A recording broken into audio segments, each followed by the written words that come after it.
ఆఫ్రికాలో ఉంటే ఆఫ్రికాలో అనుభవం ఉంటుంది, సరే బాగానే ఉంది. ఇబ్రహీంపట్నంలో ఉన్నటువంటి కల్తీ లిక్కర్ ఫ్యాక్టరీ ఆఫ్రికాలో ఉందా, ఆంధ్రాలో ఉందా? కాబట్టి ఆఫ్రికాలో డిస్టిలరీస్ ఉన్నాయి జయచంద్రారెడ్డి అని చెప్పి ఆయన ఎన్నికలు ఎప్పుడు పెట్టాలని చెప్పాడు. ఆ రోజు నీకు కనపడలేదా? ఆ రోజు నోట్ల కట్టలు చూసేటప్పటికి బీ ఫారం టికెట్ ఇవ్వాలనిపించిందా? ఈ రోజు పాపం ఆయన చేసినటువంటి తప్పులు, మీరు అందరూ కలిసి చేసినటువంటి తప్పులన్నీ బయటపడేటప్పటికి ఆయన బయటేసి ఇతను మా వాడు కాదు వైఎస్ఆర్సీపీ కోర్టు అని చెప్పి ఆయన్ని బలి చేసి తప్పించుకోవాలనేటువంటి ఆలోచన చేస్తున్నారు. కాబట్టి ఈరోజు ఒకసారి చూద్దాం. ఇబ్రహీంపట్నంలో దొరకలేదా, పాలకల్లులో దొరకలేదా, ఏలూరులో దొరకలేదా, అమలాపురంలో దొరకలేదా, తర్వాత తీరా చూస్తే అనకాపల్లి జిల్లాలో పరవాడలో దొరకలేదా? ఇవన్నీ కల్తీ మద్యం దొరకలేదు. ఇవన్నీ ఆఫ్రికాలో ఉన్నాయా, ఆంధ్రాలో ఉన్నాయా? అనకాపల్లి జిల్లాలో ఉన్నటువంటి పరవాడలో ఉన్నటువంటి రత్తుల రాముకు ఆఫ్రికాతో సంబంధాలు ఉన్నాయా? ఆయన అయ్యన్న పాత్రుడితో కలిసి అంటకాగినటువంటి వాడు, అయ్యన్న పాత్రుడికి శిష్యుడు ఆ రత్తుల రాము అనేటువంటి అతను, అనకాపల్లి జిల్లాకు సంబంధించినటువంటి పరవాడకు చెందినటువంటి వ్యక్తి. ఆయన ఇక్కడ నకిలీ మద్యం తయారు చేస్తా పట్టుబడ్డాడు.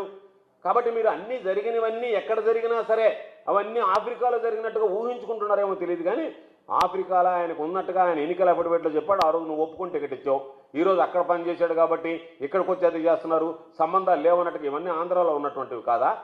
ఆఫ్రికా ఎందుకు ముడిపెడుతున్నాను? ఆంధ్రాలో జరిగినటువంటి వాటిని గురించి మాట్లాడుతున్నాం, ఆంధ్రాలో జరిగినటువంటి నేరాల ఘోరాల గురించి మాట్లాడుతున్నాం, ఆంధ్రాలో జరిగినటువంటి కల్తీ మద్యాన్ని గురించి మాట్లాడుతున్నాం, ఆంధ్రాలో జరిగినటువంటి కల్తీ మద్యం వల్ల కోల్పోయినటువంటి ప్రాణాల గురించి మాట్లాడుతున్నాం. దాని గురించి మాట్లాడకుండా ఏదో ఒకటి మనం తప్పు చేసుకుందాం, దాని నుంచి బయటపడిపోదాం, ఏ విధంగా దీన్ని మనం గడుక్కుందాం, ఈ బురద మన మీద పడింది, దీన్ని ఏ విధంగా గడుక్కోవాలనేటువంటి ఆలోచన తప్ప జరిగినటువంటి దాని మీద. ఈరోజు ఒక మాట చూస్తే ఏలూరుకు చెందినటువంటి ఒక టీడీపీ నాయకుడు ఉన్నాడు. నోరు తెరిస్తే బూతులు, దౌర్జన్యాలు, దాడులు. గతంలో కూడా అధికారంలో ఉన్నప్పుడు 2014-19 మధ్య విచ్చలవిడిగా అధికార దుర్వినియోగానికి పాల్పడ్డాడు, అధికారం మీద దాడులు చేశాడు, మహిళా అధికారం మీద కూడా దాడి చేశాడు. అటువంటి వ్యక్తులు ఈరోజు దీనికి సంబంధించినటువంటి మద్యం వ్యాపారం నడుపుతుంటే ఆయన ఏలూరులో ఎక్కడ ఉన్నాడా, లేకపోతే ఆయన అక్కడ ఉన్నాడా, ఆఫ్రికాలో నుంచి నడుపుతున్నాడా? ఆయనకి ఏమైనా ఆఫ్రికాతో సంబంధాలు ఉన్నాయా?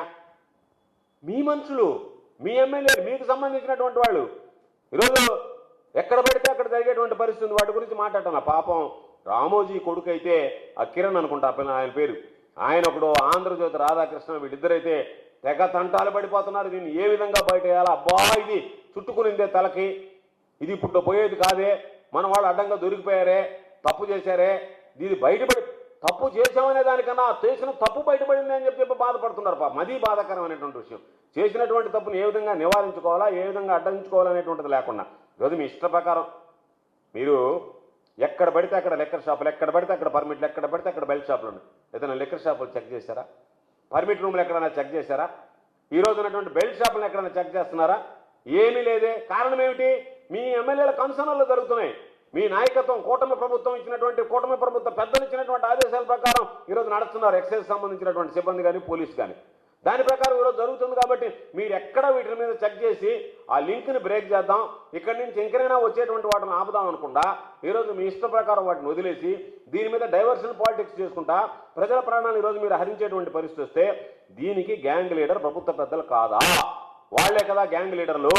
కాబట్టి దాని గురించి మాట్లాడండి అని అంటే ఏ విధంగా మాట్లాడకుండా దీన్ని పూర్తి స్థాయిలో నిర్మూలించాలనేటువంటి ఆలోచన కూడా చేయకుండా దీన్ని ఏ విధంగా బయటపడాలి, కల్తీ మద్యం నిరోధించాలనేటువంటి ఆలోచన లేదు, నిర్మూలించాలనేటువంటి ప్రయత్నం లేదు, ఏ విధంగా దీనిలో నుంచి మనం బయటపడాలనేటువంటి ఆలోచన తప్ప మరొకటి కనిపించడం లేదు. కాబట్టి చంద్రబాబు నాయుడు ఎందుకు ఈ నకిలీ డైవర్షన్ చేస్తున్నాడు అని అంటే నకిలీ యూనిట్ అనేటువంటివి ప్రతి నియోజకవర్గంలో వచ్చేసి, ప్రతి నియోజకవర్గంలో నకిలీ యూనిట్ల ద్వారా ఈరోజు ఇష్ట ప్రకారం, ఎందుకంటే 10 రూపాయలకు తయారైపోతుంది బాటిల్, 100 రూపాయలకు అమ్ముతున్నారు, 90 రూపాయల ఆదాయం, ఇంతకు మించిన ఆదాయం లేదు. అందుకనే